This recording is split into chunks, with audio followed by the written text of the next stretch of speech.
contohnya tuan-tuan sekalian, bab talqin kat kubur, bab kunut wajib ke tak wajib baca, lepas malam Jumaat kena baca Yasin. Apa lagi hadis sekalian, lepas sembahyang wirid senyap-senyap sudahlah, jangan duk bising sangat sudah. Benda-benda yang khilafiyah, benda-benda yang siapa nak buat silakan, siapa tak nak buat silakan, tapi jangan yang tak nak buat pertikaikan orang yang nak buat. Ini tuan sekalian ialah ilmu. Ini semua tuan-tuan ialah benda-benda untuk dekatkan diri kepada Allah. Memanglah ulama-ulama tidak mengkhususkan malam Jumaat, Khamis malam Jumaat kena baca Yasin. Tak ada hadis sekalian, Allah tak sebut pun. Tak ada nas baik daripada Al-Quran ataupun hadis Nabi malam Jumaat kena baca Yasin. Yang ada yang hadirin sekalian ialah setiap hari Jumaat dituntut pada kita untuk baca surah Al-Kahfi, itu ada. Saya bersini tuan-tuan sekalian, kalau kita boleh ubah malam Jumaat baca Yasin, kita ubah sekali-kali tuan-tuan bergilir dengan surah Al-Kahfi, ataupun nak bergilir baca surah lain pun tak ada masalah. Nak menanjatkan bahasanya surah Yasin tu tak menjadi wajib. Ni sampai apalah masjid dia buat malam ni kuliah maghrib malam Jumaat baca Yasin sudah. Menjadi bukan wajib pun. Tapi kalau dah buat, dah menjadi kebiasaan, silakan. Tapi jangan kita itikad menyatakan baca Yasin malam Jumaat, pokok mana baca Yasin. Kena tahlil pula lepas tu. Tak. Tapi kalau tak ada buat, jangan pertikaikan orang yang lain buat. Sebab apa? Masing-masing ada ilmu. Hanya sekalian. Baik, kemudian kalau kita amanah kita dengan ilmu, kenapa kalau kita mengatakan kunut itu wajib baca, kenapa kita pergi Masjidil Haram, pergi umrah, kan? Imam Sudais, Imam Syuraim tak baca kunut. Kenapa kita tak repeat qada ni, ulang balik sembahyang kita baca kunut kat Masjidil Haram? Kenapa lepas sembahyang kita tak solat subuh lepas tu pula? Maknanya solat subuh kita beriman dengan mazhab selain daripada mazhab Syafi'i yang tidak baca kunut sah. Ni pulun tak baca kunut juga tuan-tuan. Ni imam ni tak baca kunut ni, entah ingat apa benda apa, aku boikotlah imam ni sebab tak baca kunut. Allah Akbar. Janganlah sampai begitu pun. Sebab tu sebutkan beza kita antara yang berilmu tidak berilmu. Bila tak berilmu tuan-tuan, dia follow orang kata apa, minta maaf tuan-tuan, istilah apa, membabi buta. Maknanya follow je. Orang buat semua buat, orang tak buat aku tak buat, orang ni buat aku buat. Sampai kita tak boleh beza mana yang prioriti, mana yang rukun, mana yang sunat. Mana yang buat pun tak apa, yang tak buat pun tak apa. Sebab Nabi sebut siapa yang bertambah ilmu, yang sedekah hidayah tidak bertambah. Sepatutnya makin mengaji, kami boleh meraihkan perbezaan pendapat. Kita malam nisfu Syakban tuan-tuan, baca 3 kali Yasin, tidak ada sandaran apa-apa pun melainkan hadis Nabi. Tidak ada sandaran daripada hadis Nabi pun 3 kali Yasin ni tuan-tuan, hadis sekalian. Semuanya ambil barakah malam nisfu Syakban. Cuma ulama kata pada kita buat, kalau tak dikhususkan amalan-amalan yang macam tu, boleh jadi orang kita malam nisfu Syakban tak tahu nak buat apa. Maka dikhususkan atau diletakkan okey, bab baca Yasin 3 kali malam nisfu Syakban. Clear. Tak tahu nak buat apa malam Jumaat, buat baca Yasin. Okeylah tuan-tuan. Tapi jangan itikad itu ada sandaran hadis Nabi sallallahu alaihi wasallam. Baik. Dan syaitan juga akan melupakan engkau daripada sabdaan baginda yang berbunyi, asyadun nasi azaban yaumal qiyamah alimun lam yanfa'ahu Allahu bi'ilmi. Orang yang paling dahsyat sesaannya pada hari kiamat nanti ialah orang yang alim, yang tidak memberikan manfaat dia, tidak memberi manfaat akan dia oleh Allah dengan ilmunya. Allah Akbar. Orang yang paling teruk sesaan oleh Allah Subhanahu Wa Taala di hari akan nanti tuan-tuan ialah orang-orang yang ilmu, ulama yang dengan ilmu yang dia ada tidak boleh memberikan manfaat ilmu dia kepada orang lain. Allah Akbar tuan-tuan. Jadi hadirin sekalian, yang buat masalah di tempat kita ataupun di mana-mana tempat, yang saya pernah kongsikan, antara tuan-tuan yang penjenayah yang profesional nama dia ialah orang yang berilmu. Sebab apa? Sebabnya dia boleh mengkaji bagaimana nak buka pintu kebal. Dia boleh buat timing bila nak pergi masuk bank ni, pukul berapa, duduk berapa minit dalam tu. Orang cerdik, mana ada ilmu, dia mengkaji, ada ilmu, tapi ilmu yang tak boleh memberikan manfaat kepada dia dan juga manfaat kepada orang lain. Ilmu digunakan untuk keburukan. Ilmu digunakan untuk keburukan. Ulama yang ada tentang memilih untuk mengeluarkan kata-kataan yang sifat macam dipertikaikan. Hari ini sekalian kita takut dengan keadaan hari ini, orang berilmu yang mengeluarkan kata-kataan seolah-olah macam dia ni tidak berilmu dan memilih untuk menjaga ataupun memilih untuk bercakap benda-benda yang menjadi pertikaian orang, sehingga sampaikan orang melihat dia bersifat, kadang dilihat sebagai sifat dia ialah liberal. Sekalian, sifat liberal, pluralism dan sekularisme. Sebab tu saya beringat tuan-tuan, ada dulu masa kata apa, kawan masa ayah saya tuan-tuan duk mengaji pondok dulu, dia pesan kat anak murid dia, siapa yang mengaji dengan aku ni, yang tidak beramanah dengan ilmu dia, yang memilih untuk bersama-sama dengan orang yang melakukan kebatilan, melakukan keburukan, Allah akan muntah ilmu dia. Maknanya ilmu dia tak akan memberi manfaat pada dia. Maka di kalangan rakan-rakan kawan ayah saya yang satu pengajian ni tuan-tuan, bila membesar berkhidmat pada masyarakat, sepatutnya kamu amanah dengan ilmu. Maksud amanah ilmu tuan-tuan ialah benda yang betul-betul, benda yang tak betul, tak betul lah. Walaupun siapa, dengan siapa kamu berhadapan, dengan siapa, isteri kamu ke, dengan orang lain ke, yang betul-betul, yang halal tetap halal, yang haram tetap haram, yang dosa tetap dosa, yang pahala tetap pahala. Baik, ada di kalangan rakan-rakan ayah saya ni tuan-tuan, dia memilih untuk apabila kamu dah ada sedikit kepentingan atas nama nak jaga perut nasi, yang tak betul kamu senyap, yang betul, yang tak betul kamu cuba nak jadikan betul, yang betul kamu senyap. Akhirnya tuan-tuan, orang macam tuan-tuan, Allah berikan bayar kafarah ya. Ulama ni kalau disebut orang keluar pondok ni, hadirin sekalian, tambah kalau ulama pondok yang keluar, yang namanya pondok pasti tumbuh. Pondok-pondok mana kalau di pondok kamu di Kedah tu, pondok Lanai, Baling sebagainya. Ini kalau keluar produk keluar pondok zaman-zaman dulu ni, orang kata hebat lah. Hebatnya apabila kamu turun ke medan masyarakat mengatakan yang benar tu benar, yang salah tu salah, orang hormat kamu. Tapi bila kamu ni boleh digunakan untuk tidak menyatakan kebenaran, tak kisahlah tentang hal apa pun tuan-tuan, yang betul kamu senyap, yang tak betul kamu cuba jadikan betul. Akhirnya tentang masyarakat memula ke orang-orang macam ni. Ni ulama ni, tok guru kata, siapa yang anak murid aku yang tak amanah dengan ilmu dia, tak mengatakan, tak jaga kebenaran ilmu, Allah akan muntahkan ilmu. Maknanya dia sendiri pun tak boleh amalkan ilmu dia. Allahu akbar. Ni membenarkan apa yang Nabi sebut, orang yang paling dahsyat siksaan dia pada hari kiamat nanti ialah orang yang alim, yang tidak memberikan manfaat akan dia oleh Allah dengan ilmu dia. Allahu akbar. Jaga-jaga kita. Sebab tu sekalian, mengaji ilmu ni macam hadis sekalian kita, ustaz saya dah umur 70 dah. Ustaz sebut 10 saya ingat, boleh sebut ingat satu pun mujur. Tak apalah makcik pakcik sekalian.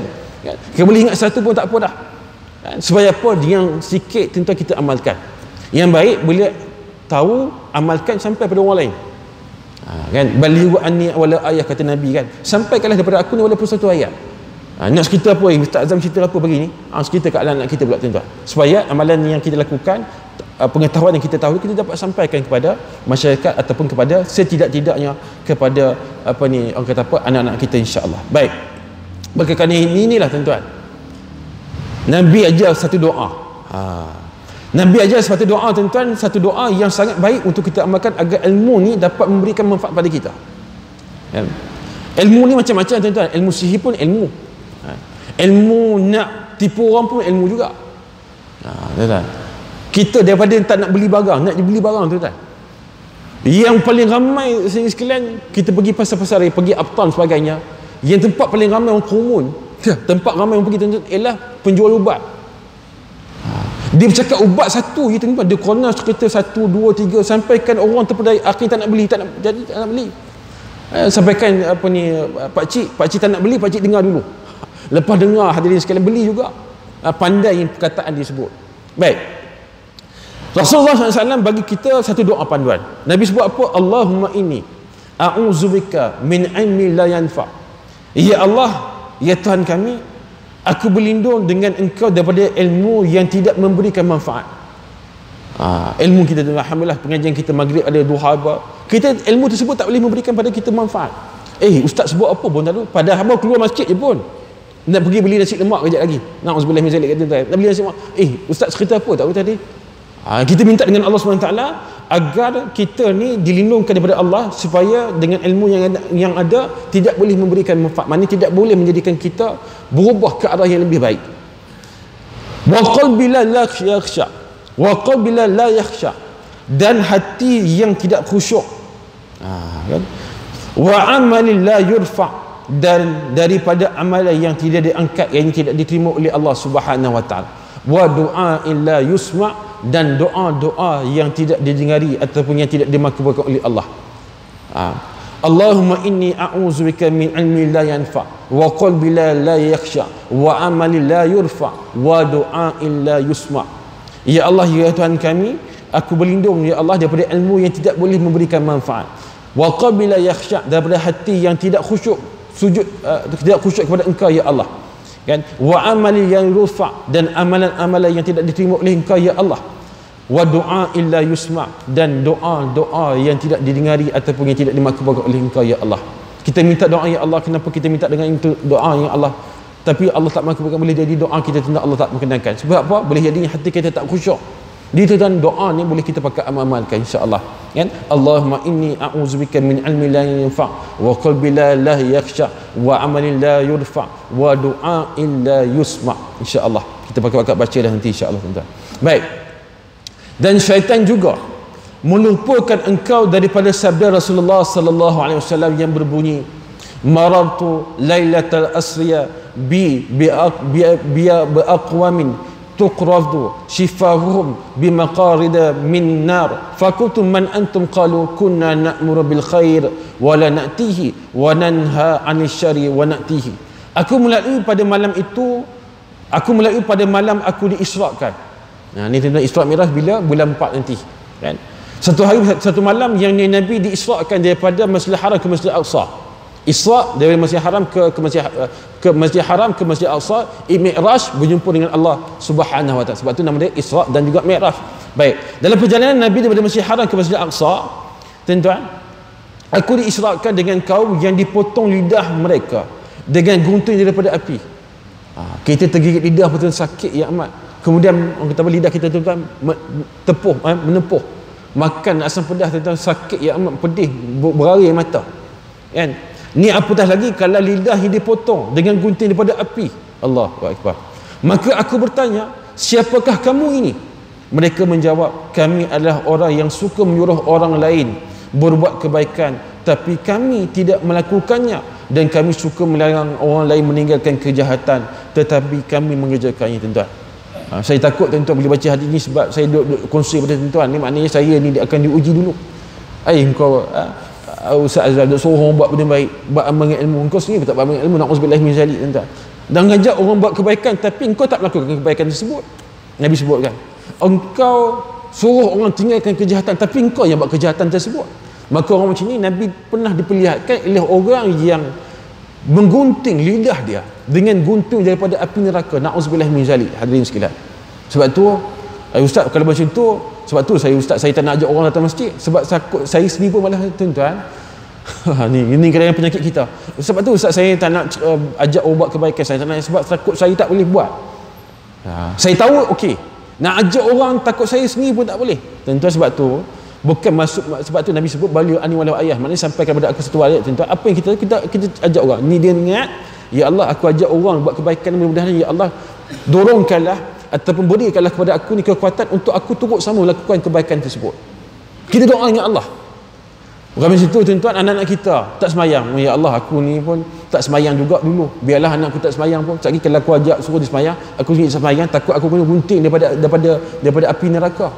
Tak boleh macam tu tuan-tuan. Anak-anak itu adalah tanggungjawab kita, maka seharusnya kita mengajak mereka untuk buat kebaikan. Mana nak ajak buat kebaikan, jomlah bersedekah, kita pun bersedekah juga tuan-tuan. Kan? Sebaiknya kita melakukan kebaikan terlebih dahulu, kita mengajak orang buat kebaikan, kita berdoa kepada Allah agar kita konsisten, istiqamah untuk melakukan kebaikan tersebut. Kan? Sebaiknya kita tunjukkan contoh dulu, suruh anak kita semayang, kita semayang dulu, ajak anak kita semayang, kita dah semayang, anak kita akan ikut. Kita berdoa kepada Allah agar kita dan juga anak-anak kita istiqamah semayang solat fardu berjemaah. Kita nak bersedekah, nak ajak orang bersedekah, kita bersedekah dulu, kan? Sebab tu tuan-tuan, pemimpin ni tuan-tuan, dia kena buat dulu, kan? Macam kita semayang lah, apa falsafah solat berjemaah kita tuan-tuan? Imam rukuk baru kita rukuk, mana imam buat kebaikan, rukuk mana sujud kepada Allah, ingat kepada Allah, baru kita ikut. Kalau makmum follow lebih awal daripada imam, untuk rukuk. Jadi apa tuan-tuan? Sehingga sebahagian pendapat ulama nyatakan tak batal sembahyang. Kan? Tak batal sembahyang, tapi kamu tak dapat solat berjemaah. Sehingga kan pendapat ulama kata kalau imam tak rukuk, kamu dah rukuk. Imam tak rukuk lagi, kamu dah rukuk dan kamu dah intidal. Sebagian ulama katakan itu batal sembahyang dia.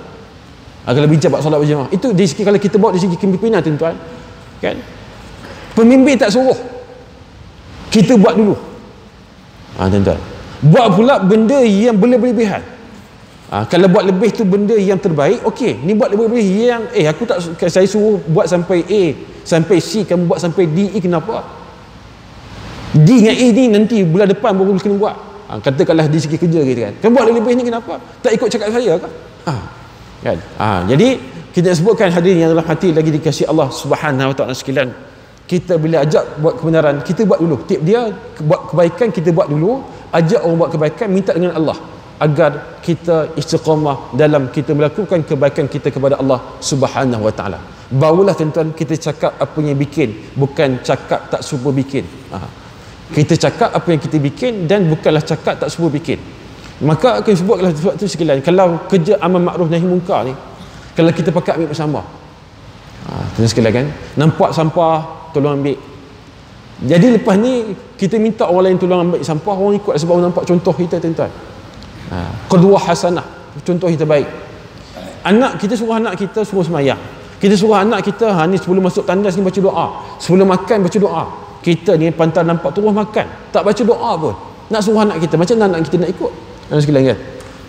Kita nak suruh anak buah kita di tempat kerja kita jadi orang yang baik dengan Allah. Tapi kita bos kita sendiri bos di tempat pejabat, masuk zuhur tak berhenti lagi meeting tu. Marilah sama-sama kita ingat Allah, bersyukur kepada Allah Subhanahu wa taala. Jangan lupa semayang kita, kerana semayang tersebutlah yang Allah akan hitung yang pertama sekali di akhirat. Tapi bila masuk waktu semayang, nanti dulu meeting dulu. Meeting lebih utama. Lepas meeting makan, semayang suruh pukul apa? 3:30. Allahu akbar. Kan? Baik. Hadirin yang dirahmati lagi kasih sekalian, saya sekalian isteri cerita baru ni hari Jumaat tuan-tuan, 2 kali. Dia jenis orang perempuan, dia cikgu tuan-tuan. Isteri saya cikgu. Bila cikgu kan kalau hari Jumaat kan half day. Jadi bawa pergi ke satu tempat di Ion Nilai yang berbuka, kalau tuan-tuan pernah sampai. Dia cerita waktu makan tu, saya tak ikutlah sebab hari Jumaat kan. Dia pergi makan tuan bersama kawan perempuan dia lah. Baik. Dia tengok tuan-tuan di kalangan orang Melayu kita, ni Melayu ni tak pergi Jumaat. Sedangkan kalau Ion Nilai dengan Masjid Nilai, kalau opposite jalan dia tuan-tuan. Cerita apa? Nak jadi apa tuan-tuan? Tak pergi Jumaat. Sampaikan tuan-tuan sekalian, saya pergi kan baru masuk sekali, sanggup ni beratur queue daripada basement pertama sampai queue, tak ada parking kat luar. Tak apa, berjalan 1 kilo nak masuk pasar raya pun tak apa. Sebab apa? Sebabnya tuan-tuan ialah untuk apa? Untuk cari kesenangan dunia. Kita lupa kita tanggungjawab kita dengan Allah Subhanahu wa taala. Tuan-tuan pakat berhati belakang. Tuan-tuan pergi pasal malam, kita ni nak balik awal sebab apa? Nak sembahyang maghrib ni. Tuan-tuan akan lihat ada orang yang sembahyang maghrib dengar azan relax ya, bersembang, apa kata apa, tak bersungguh nampaknya tuan-tuan. Bahkan kita patah balik sembahyang, nak datang balik pasal malam, nampak orang sama lagi. Tak tahulah kot dia sembahyang tepi-tepi gerai, tak tahulah, wallahu alam lah. Tapi maknanya orang kita ni bab ibadah ni hadirin sekalian, kita ambil kadang-kadang lebih kurang. Kan? Maka kerana itulah hadirin sekalian, bila kita tahu tentang bab sembahyang, kita tahu buat satu benda yang baik, maka kita memilih untuk melakukan benda yang makruf, sedang kita mengajak orang buat benda makruf. Kita melakukan kejahatan sedangkan kita mencegah kejahatan, sedarlah amaran yang cukup keras yang diperlihatkan oleh Allah kepada Nabi Muhammad SAW. Oleh orang macam ni akan digunting lidahnya daripada gunting api neraka Allah Subhanahu wa taala. Sebab tu dalam surah As-Saff Allah nyatakan, ya ayyuhallazina amanu lima taquluna ma la taf'alun kabura maqtan indallahi an taqulu ma la taf'alun. Wahai orang yang beriman, kenapa kamu tak melakukan apa yang kamu kata? Kabura maqtan, dosa yang sangat besar kepada orang yang mengatakan dalam keadaan dia tak melakukan benda yang tersebut. Allahu akbar. Kan? Hadirin yang dirahmati lagi dikasihi Allah Subhanahu wa taala sekalian. Saya ingat tuan-tuan, sekadar itu saja kot yang boleh saya kongsikan. Mudah-mudahan cukuplah kita boleh kongsikan dalam mukadimah permulaan Imam Ghazali ini dalam kitab kita Bidayahul Hidayah ini, ialah menjadikan kita, pertamanya hadis sekalian, kesimpulan ini ialah menjadikan kita semakin orang yang berilmu, semakin berisi. Semakin kita berilmu, semakin kita mendapat hidayah kita daripada Allah Subhanahu wa taala. Kalau kita makin mengaji ilmu tapi tak ada satu keinginan untuk kita beramal benda yang baik, takut-takutnya hadirin sekalian, syaitan sedang menguasai kita. Maka cepat-cepatlah beristighfar kepada Allah, cepat-cepatlah minta perlindungan pada Allah, cepat-cepatlah minta kekuatan pada Allah agar Allah berikan kepada kita, kita boleh mengamalkan ilmu apa yang kita tahu. Kerana kita lihat tuan-tuan, hadis Nabi sebut bahawasanya siapa yang nak tambah ilmu dia tapi dia tak tambah hidayah daripada Allah, dia tak tambah amalan daripada Allah, sesungguhnya dia sebenarnya daripada Allah, jauh daripada rahmat kasih sayang Allah Subhanahu wa taala. Sebab itulah hadirin sekalian, ada orang yang datang mengaji ilmu, kita pun pelik kan, ustaz, orang datang masjid ni bukannya, kadang-kadang saya ingat baik belaka, tapi saya balik rumah ustaz, nak keluar masjid selipar hilang, tabung masjid pun hilang, tuan-tuan, kipas pun hilang. Sampai kat sini sekalian, ada setengah-setengah tempat kipas-kipas yang kat dinding tuan-tuan, orang buat sangka besi. Itu memang teruk tuan-tuan, semua sangka besi. Swiss ni tuan-tuan, bukannya hilang, orang rosakkan, orang khianat. Kipas buat sangka besi, apa lagi tuan-tuan, Swiss ni tak boleh letak kat luar, kena adjust masuk buat di dalam. Sebab apa? Orang khianat. Tabung-tabung ni, kalau setakat tabung-tabung kayu letak di luar, hilang pintu je. Allahu akbar tuan-tuan. Datang masjid tu, yang datang masjid tak sembahyang, dia tunggu orang tengah sujud, dia ambil tuan-tuan beg-beg dia. Kan pernah berlaku dalam CCTV, kalau kita tengok dalam YouTube sebagainya. Ini tuan-tuan ialah orang yang dia tahu buat masjid ni orang buat baik. Dia datang bukan nak buat baik, dia nak buat khianat. Jadi maknanya kita mudah-mudahan hadirin sekalian, ibu-ibu, ayah yang dalam hati lagi kecil sekalian, jadilah kita orang yang berilmu, jadi orang yang semakin dekatkan diri kita dengan Allah Subhanahu wa taala dan menambahkan amalan kita dengan Allah Subhanahu wa taala, dan akhirnya Allah masukkan kita ke dalam syurga yang Allah janjikan kepada orang-orang yang beriman, insya-Allah. Hazal fi hidayah. Wassalamualaikum warahmatullahi wabarakatuh.